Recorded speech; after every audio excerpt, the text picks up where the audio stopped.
Sim. Evangelho de Lucas, capítulo 23, versículo 26. E quando o iam levando, tomaram um certo Simão de Cirineu, que vinha do campo, e puseram-lhe a cruz às costas, para que a levasse após Jesus. Irmãos, pegaram uma pessoa, um homem chamado Simão Cirineu, porque ele era da cidade da Líbia, chamada Cirene, um estrangeiro.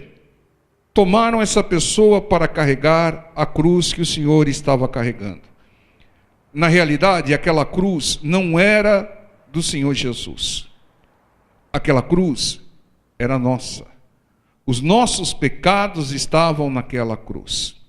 Então não era Simão um de nós, porque Simão representa um de nós, um gentio como nós, né? Porque ele não era judeu, ele era líbio. Então não era Simão que estava ajudando o Senhor, mas o Simão estava assumindo aquilo que nós devemos assumir. O Senhor é quem estava nos ajudando, carregando aquela cruz com os nossos pecados. Então, em certas horas, nós precisamos de ajuda para carregar a nossa cruz. E Deus, muitas vezes, Ele carrega a nossa cruz por um determinado tempo, por um determinado momento. Mas tem momentos que nós devemos carregar a nossa cruz, né? Então seja humilde, peça ajuda, né? Não há supercrente, você não está bem, você está enfraquecido, peça ajuda, seja humilde, não queira bancar o super-herói, o supercrente, não. A nossa cruz é aquilo que nos incomoda, aquilo que nos sobrecarrega, aquilo que pesa sobre nós, aquilo que até nos fere, né? E o Senhor não carrega a nossa cruz o tempo todo. O Senhor carrega quando nós não podemos carregar, quando nós estamos fragilizados ou sem entendimento, né? Porque aquela cruz era nossa e cada um tem a sua cruz. E o Senhor diz: cada um tome a sua cruz e siga-me, né? Então, se a cruz é nossa, nós devemos carregar a maior parte do caminho, porque ela faz parte do nosso crescimento, ela faz parte do nosso treinamento, ela faz parte do nosso aprendizado, né? Então tome a sua cruz e siga o Senhor, porque quando você não puder carregá-la, o Senhor vai te ajudar, mas Ele não vai carregar o tempo todo. Ajude, mas não carregue a cruz de ninguém o tempo todo. Irmãos, a palavra do Senhor diz: dai a César o que é de César. Se a cruz é do César, o César deve carregar. Você pode até ajudá-lo, mas não super proteja, né? Deixe a pessoa carregar sua própria cruz. Não coloque certas pessoas numa redoma de vidro, fazendo tudo por ela, carregando os males dela, os erros dela nas suas costas. Não atrapalhe o plano e o tratamento de Deus. Muitas vezes você tem que deixar algumas pessoas, né, na mão do Senhor, né, e não ficar o tempo todo monitorando, paparicando, carregando a cruz, né? É como uma relação ruim entre pai e filho, aqueles pais que fazem tudo para o filho, né? Aí o filho cresce mal acostumado, sem responsabilidade, ele tem que arcar em certos momentos com os erros, com as falhas que ele cometeu. Ele tem que carregar a sua cruz. Todos têm que carregar a sua cruz e seguir a Jesus. E aqui no versículo 27 diz: e seguia-o grande multidão de povo e de mulheres, as quais batiam nos peitos e o lamentavam. Irmão, você vê que o Espírito Santo aqui separa uma multidão de povo e mulheres, né? Ele destacou as mulheres. Então, irmãos, o Senhor Jesus, Ele tinha um cuidado especial com aqueles que receberiam a sua mensagem. Então, nós devemos saber distinguir as coisas da multidão. Cuidado com a multidão. A multidão condenou o Senhor Jesus, e a multidão até hoje condena quem é do Senhor Jesus. Você pode ver que tem muitos cristãos, muitos crentes que são perseguidos, hoje são condenados por uma multidão. A mesma multidão que crucificou o Senhor é a mesma multidão que quer crucificar hoje aqueles que são do Senhor. Então, cuidado com a multidão. Por quê? Porque a multidão não tem identidade, irmãos. Eles fazem o que bem entendem e falam: é multidão. Ninguém em particular assume. Então a multidão não tem identidade, ela não assume, ela muitas vezes é manipulada. Cuidado, ela é manipulada pela imprensa, pela mídia, ou por um grupo, alguns pseudos, né, formadores de opinião. Cuidado com a multidão, porque a multidão não vai ser salva.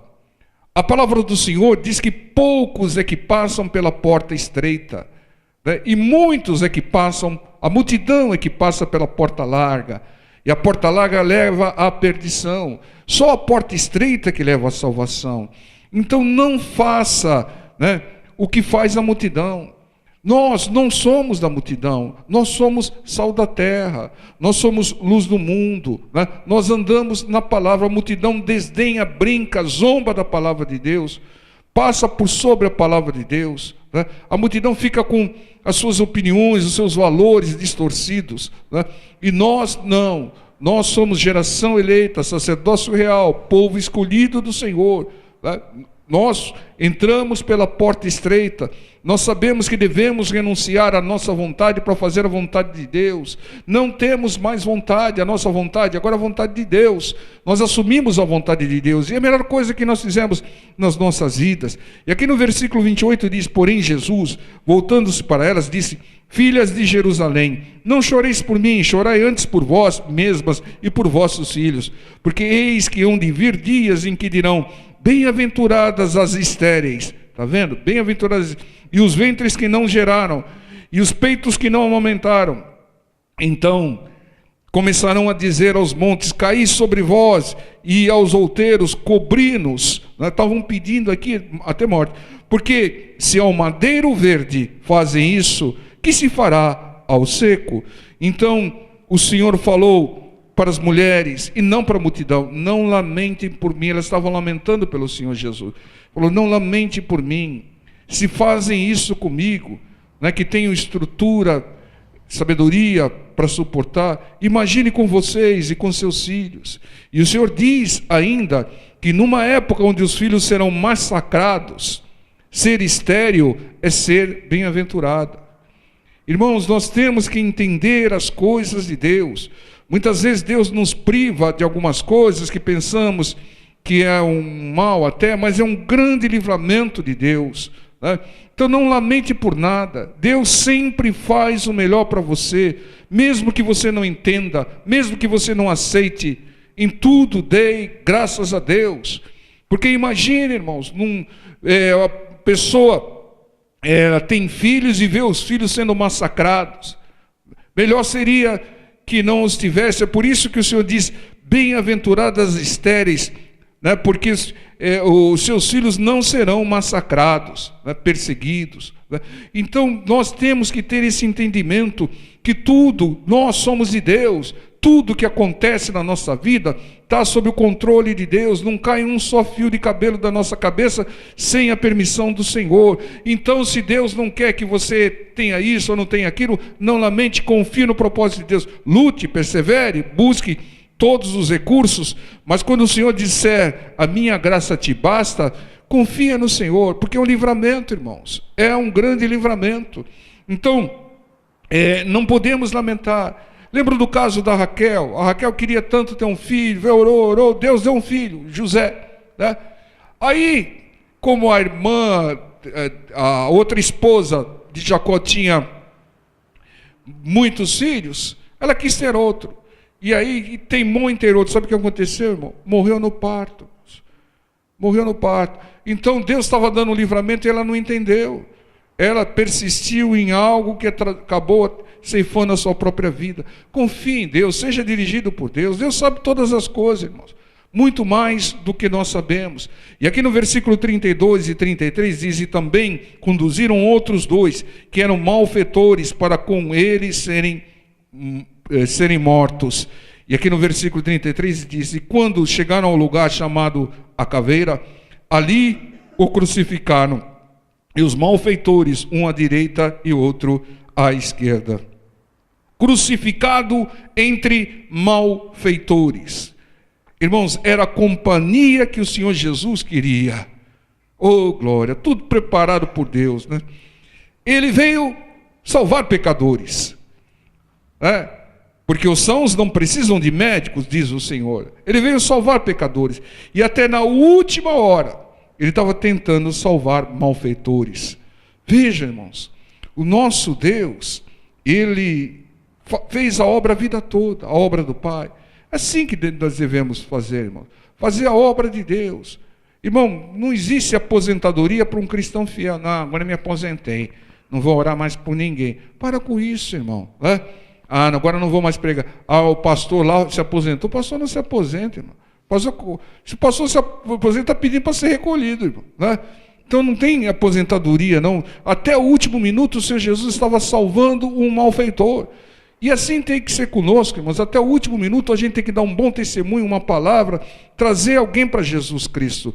E aqui no versículo 34 diz: e dizia Jesus: Pai, perdoa-lhes, porque não sabem o que fazem.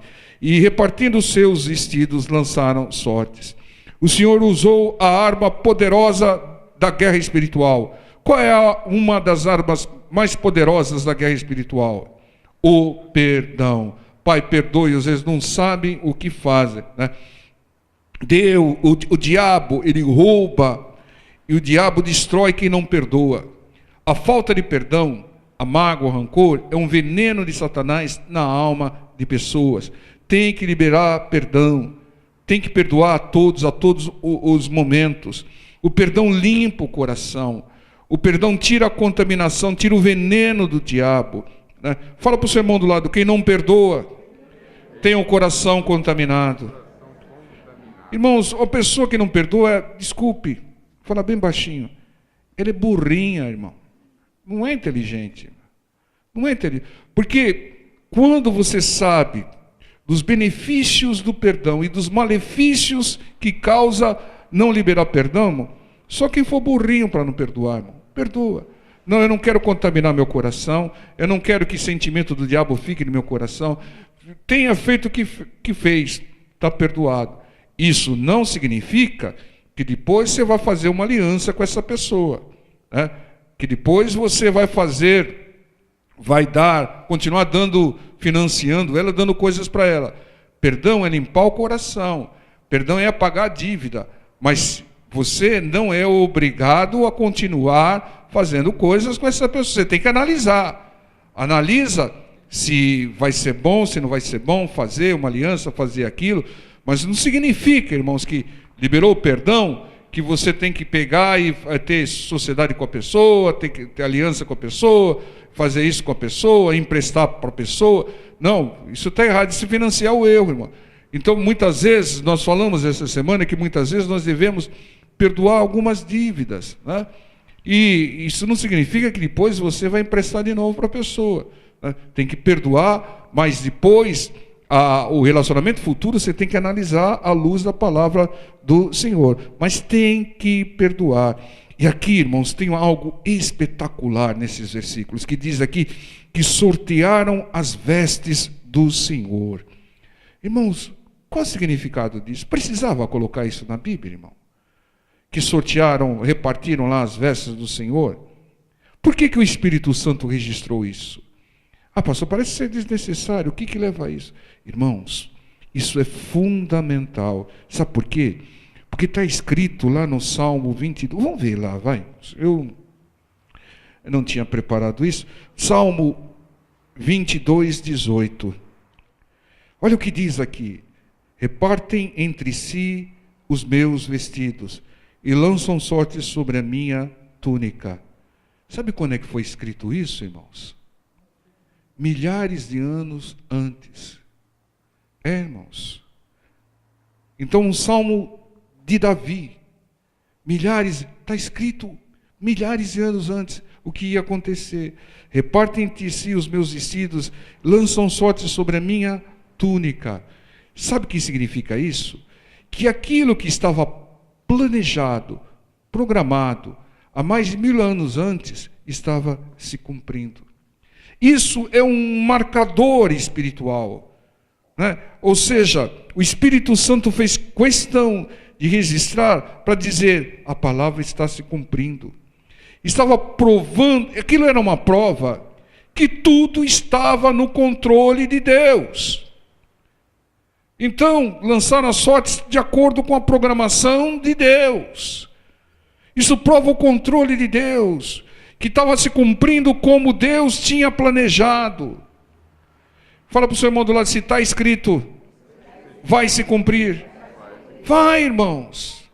Milhares de anos antes estava previsto isso, que lançariam sorte sobre a túnica do Senhor. Então isso estava, em outras palavras, está se cumprindo o que foi programado. Aquilo que estava escrito está se cumprindo, está no controle de Deus. Não fugiu do controle, nada foge do controle do Senhor. Lucas 23, 35 até o 37. E o povo estava olhando, e também os príncipes zombavam dele, dizendo: aos outros salvou, salve-se a si mesmo, se é o Cristo, o escolhido de Deus. E também os soldados o escarneciam, chegando-se a ele, apresentando-lhe vinagre, e dizendo: se tu és o rei dos judeus, salva-te a ti mesmo. Irmãos, incrédulos sempre agem assim, irmãos. Salva-te a ti mesmo. Você vai ouvir, irmão. Se você não ouviu ainda, você vai ouvir. Você não é crente? O que está acontecendo isso com você? Você não é crente? Por que você não faz uma oração e se cura a si mesmo? Você não diz que é cristão, que seu Deus é poderoso? Sempre vai haver incrédulos com esse tipo de discurso. O Senhor tinha poder de sobra para se livrar, para curar-se a si mesmo e se livrar. E Ele não o fez, sabe por quê? Porque não era propósito de Deus. Mais importante é o propósito de Deus nas nossas vidas, pessoal. Porque o propósito de Deus sempre, no futuro, vai nos trazer bênção em abundância. Então, muitas vezes você quer fazer alguma coisa para se livrar ou para sair, mas e o propósito de Deus? Pastor, eu não aguento mais aquele emprego. Todo dia zomba de mim, não paga o que eu quero, não paga hora extra, não sei o que. Veja o propósito de Deus, irmão. Por que Deus te colocou lá? O que Deus permitiu que você ficasse lá? O propósito tem casos que o propósito já foi atingido, e quando o propósito tem atingido, você não tem nada que ficar lá, tem que sair, irmãos. O João Batista cumpriu a sua missão, foi arrebatado instantaneamente, irmãos. Então, se cumpriu o propósito lá, não tem nada que ficar. Mas muitas vezes tem um propósito lá. Vai chegar um dia que vai ter um colega de serviço, numa tremenda aflição, você vai dar uma palavra, você vai dar um testemunho, você vai mostrar algum trecho na palavra de Deus, ele vai ser tocado, e aquilo vai ser uma semente que vai trabalhar para a conversão dele. E aí o propósito é atingido, irmãos. Deus fez um terremoto, irmãos, para converter um carcereiro. Então Deus enviou 12 espias com um monte de coisas para salvar uma prostituta lá em Jericó, irmãos. Então Ele pode te colocar no emprego lá que você não quer, que você não gosta, para ajudar alguém numa conversão, orar por alguém, ou agir para que alguém se converta. Entendo. O propósito de Deus é constante. Deus não faz nada à toa, não faz nada sem propósito. E Deus não muda o seu propósito, nem pelo sofrimento do filho. Quando o filho falou: Pai, afasta de mim esse cálice amargo, esse cálice de sofrimento, o pai não afastou. Por quê? Porque o propósito era muito mais importante do que o sofrimento do filho. O filho ia sofrer por alguns momentos, mas cumprindo a sua missão como ele cumpriu, nós teríamos acesso à salvação. Então Deus sempre faz o melhor, porque Ele não abre mão dos seus propósitos, irmãos. O objetivo do Senhor ali não era salvar-se, era nos salvar. Tudo aquilo era para nos salvar e não para o Senhor se salvar. Se não fosse para nos salvar, o Senhor teria lá em Jerusalém, em Nazaré, terra dele, queriam jogá-lo do monte, irmãos. Ele passou no meio da multidão, ninguém tocou nele, ninguém encostou nele, ninguém viu saindo. Por quê? Porque não era propósito de ser preso ou ser jogado naquele momento. O propósito de Deus sempre é soberano, irmão. Tem bênção que você está esperando, porque Deus tem um propósito. Enquanto você está esperando, Deus está te convertendo. Então, tudo que o Senhor faz tem como objetivo maior nos salvarmos. Tudo. Nós estamos aqui, fomos tocados, Senhor, porque o Senhor quer nos salvar. Ele faz tudo para nos salvar. Porque o ponto máximo da nossa vida é a conversão que leva à salvação. Não adianta você passar uma vida regalada e não for salvo. Então o propósito de Deus é nos salvar, Ele vai fazer de tudo, irmão. Se for necessário te arrancar um olho, um braço para te salvar, Ele vai fazer. Porque Ele não quer ver você enxergando bem ou com os dois braços, entrando no inferno. Então Deus tem como propósito maior, faz tudo por amor a nós, para nos salvar, para nos livrar da perdição do inferno. E aqui no versículo 38 diz: e também por cima dele estava um título escrito em letras gregas, romanas e hebraicas: este é o Rei dos Judeus. Então entendam, 2000 anos depois, hoje em dia, não está apenas escrito em grego, romano e hebraico, está escrito em mais de 1000 idiomas. E não que esse é o Rei dos Judeus. Está escrito que Jesus Cristo é o Senhor, o único Senhor. Que todos saibam disso, o único Salvador. E no versículo 39 diz: e um dos malfeitores que estavam pendurados blasfemava dele, dizendo: se tu és o Cristo, salva-te a ti mesmo e a nós. Irmãos, um queria ser salvo desafiando ao Senhor. O malfeitor que estava na cruz lá falou: você é o Cristo? Então salva-te a ti mesmo e salva a nós. Irmão, não desafie a Deus. Quem faz isso é do diabo. Ô pastor, agora quem quer encostar Deus na parede é o diabo. O que o diabo fez com o Senhor Jesus? Se tu és filho de Deus, manda que essas pedras se transformem em pães. Não foi isso? Não desafiou o Senhor Jesus? Não desafia Deus. Jesus Cristo é o nosso Senhor e Salvador. Jesus Cristo é o nosso Deus. O Senhor sempre é e sempre será Deus. Se Ele fizer o que queremos, Ele é Deus. Se Ele não fizer o que queremos, Ele é Deus. E Ele sempre faz o melhor. Muitas vezes, se Deus não fizer, é o melhor para você. O silêncio de Deus é uma bênção. O não de Deus também é uma bênção. Então, não desafie a Deus. O Senhor é, o Senhor não é. O Senhor tem que operar na minha vida. Como alguns incrédulos fazem, desafiando. Se o Senhor é mesmo Filho de Deus, transforma essas pedras no meu rim aqui, né? Não, irmãos.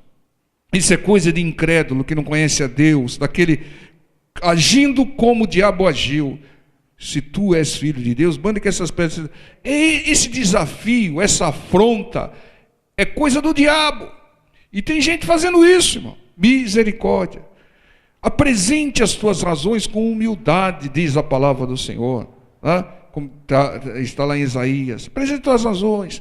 Clame, se humilhe, se prostre na presença de Deus. E não queira encostar Deus na parede, não, irmãos. Isso é coisa de incrédulo. Quem está dominado por um espírito maligno, porque o diabo que agia assim. E o versículo 40, 41 diz: respondendo, porém, o outro repreendeu, dizendo: tu nem ainda temes a Deus, estando na mesma condenação? E nós, na verdade, com justiça, porque recebemos o que os nossos feitos mereciam. Mas esse nenhum mal fez. Então, um disse da maneira correta: nós merecemos a punição, mas ele não. Nós somos transgressores, ele não. Sinceridade, irmãos, é o que Deus quer. Arrependimento é o que o Senhor espera de todos, né? Não só daquele malfeitor que estava ali. Então não culpe ninguém pelos seus erros, não culpe ninguém pelos seus males, não culpe.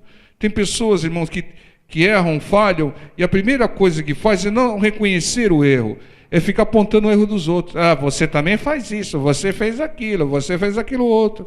Tenha humildade e reconheça o erro. Deixa que Deus Haja para que a outra pessoa identifique o seu erro. Principalmente se for ungido do Senhor. O Senhor diz na sua palavra: dos meus ungidos, cuido eu. Então, ungido do Senhor não deve ser repreendido pelo homem, né? Deus é que corrige os seus ungidos. Ele diz: dos meus ungidos, cuido eu. Porque se levantar contra o ungido do Senhor é rebeldia, irmão. É rebeldia. E rebeldia é feitiçaria. Está dominado por um espírito maligno. Então não culpe ninguém. Você falhou, irmão. Não fica querendo livrar-se apontando o erro dos outros, não, né? Faça como Davi: pequei. Davi não falou: não foi Betseba que me tentou, Senhor. Não falou isso, não. Ele falou: pequei contra ti, Senhor. Não retires de mim o seu espírito. E aqui no versículo 42 e 43 diz: e disse a Jesus: Senhor, lembra-te de mim quando entrares no teu reino. E disse-lhe Jesus: em verdade te digo que hoje estará comigo no paraíso. Um pedido que reconhece o reino do Senhor e sua autoridade. E o Senhor diz: hoje estarás comigo no paraíso. Ô irmão, aquele malfeitor foi um privilegiado, porque ele foi a primeira pessoa a ser salva pelo Senhor. E foi direto, porque o Senhor falou: hoje estará comigo no paraíso. Não vai parar em lugar nenhum, né? Vai direto para o paraíso comigo. Foi um malfeitor crucificado. Foi a primeira pessoa salva pelo Senhor. Um pecador sinceramente arrependido, convertido, vai direto para o céu, irmão. Mas aquele que não se converte, aquele que quer enganar a Deus, que quer falar: não, Senhor, eu te sirvo, eu cumpro os mandamentos desde de criancinha, eu faço isso, eu faço aquilo, e não tem um arrependimento sincero, irmãos, vai ser corrigido, tratado pelo Senhor. Entenda, irmãos, em Lucas 13:30 diz que os últimos serão os primeiros, e os primeiros serão os últimos. Não adianta: eu passei 50 anos na igreja servindo ao Senhor, eu quero entrar primeiro. Não. Chegou aí um malfeitor no último minuto, mas com humildade, né? E ele não está sendo salvo por aquilo que ele fez, mas por aquilo que ele crê. Ele se entregou totalmente ao Senhor, né? Esse é o entendimento que nós devemos ter, irmãos. Não é anos de carteirinha que vai salvar ninguém. É obediência à palavra que demonstra que você crê em Deus, é que vai salvar. E aqui no versículo 44 e 45 diz: e era já quase a hora sexta, e houve trevas em toda a terra até a hora nona. E escurecendo-se o sol, rasgou-se ao meio o véu do templo. Irmãos, do meio-dia às 3 da tarde, na hora que deveria haver mais luz, houve trevas. Há trevas na vida daqueles que desprezam o Senhor, daqueles que até hoje querem crucificar o Senhor. Isso entristece o Senhor. E às 3 horas da tarde, o véu do templo rasgou-se ao meio. O que significa isso? Antigamente, no templo, no tabernáculo, havia um véu que separava o santo lugar do santíssimo lugar, né? E o que acontecia ali? Só o sacerdote atravessava o véu para levar sacrifício ao Senhor, que expiava pecado, não apagava pecado. Então ninguém mais tinha acesso ao santíssimo lugar, né? O santo dos santos, né? Como era chamado. E quando o Senhor Jesus fez a obra, ele rasgou o véu, ou seja, ele abriu um acesso direto. Hoje você não precisa de sacerdote nenhum, né, para entrar na presença do Senhor. Hoje você entra direto na presença do Senhor, né? Porque o Senhor fez a obra e permitiu esse acesso, ele rasgou o véu. Hoje você entra online com o Senhor, direto com o Senhor, né? Não precisa de intermediário, né? Não precisa nem ser um crente 6 horas, né? 6 horas por mim aí, não. Agora hoje você ora por você intercede por quem não tem o entendimento. Então hoje nós temos acesso direto ao Senhor. Se você tem acesso direto ao Senhor, fala com o Senhor todo dia, fala com o Espírito Santo, irmão. Você vai dormir lá, fala com o Espírito Santo, irmão, né? Você tem acesso direto, irmão. Se você quiser falar com a Dilma, você não vai conseguir, irmão. Você vai ter que passar inúmeros obstáculos. Mas com o seu Deus, Você tem acesso direto. Que obra maravilhosa que o Senhor fez. E aqui no versículo 46 diz: e clamando Jesus com grande voz, disse: Pai, nas tuas mãos entrego o meu espírito.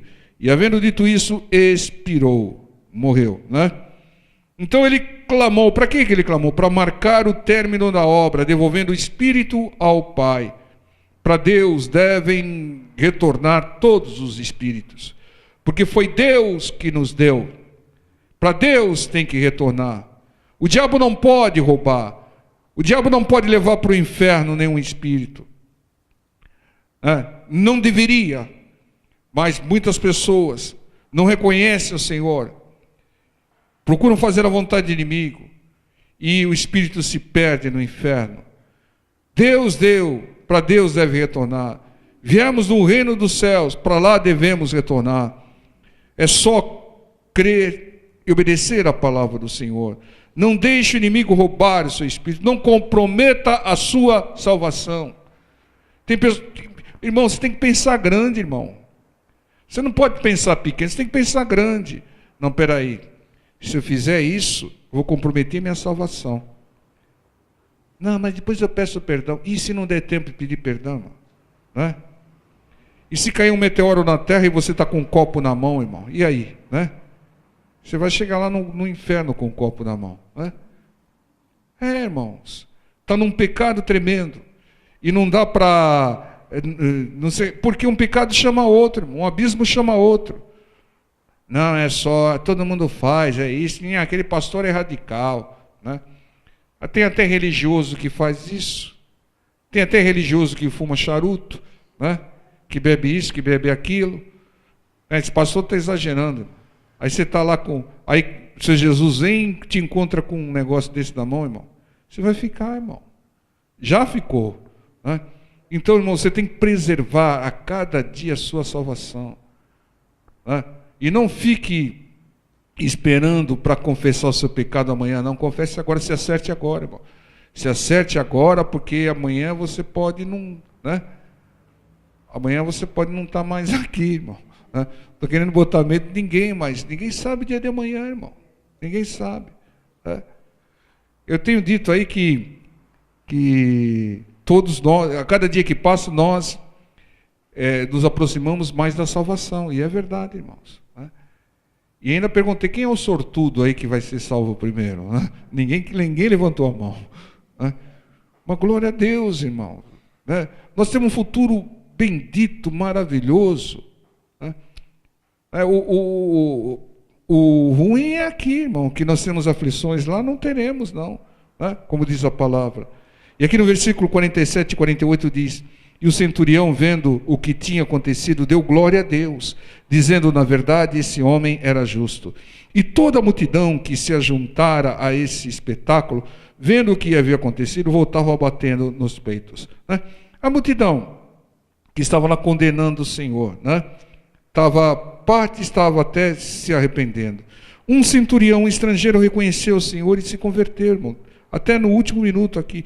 Então todo o sofrimento e a crucificação do Senhor foram necessários para pagar a nossa dívida, né? Para que nós tenhamos acesso direto a Deus. O véu foi rasgado, né?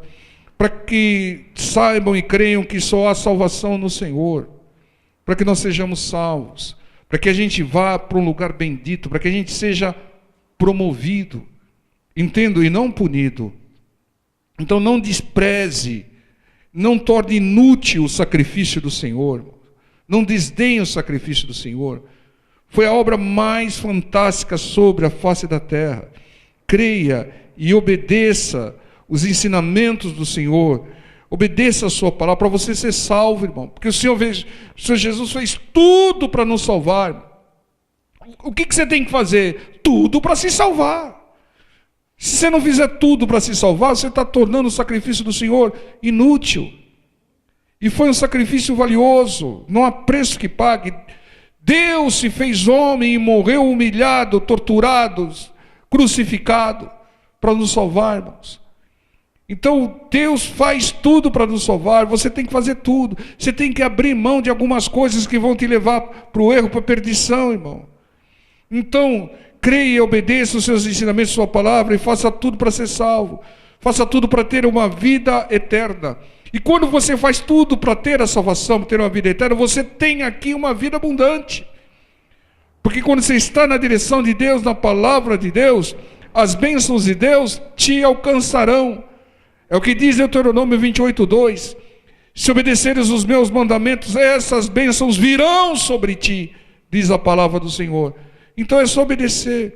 Quando você desobedecer, imediatamente, Senhor, me perdoe, eu falhei, eu discuti, me provocaram, fizeram isso, mas me perdoe, Senhor, eu falhei, eu errei.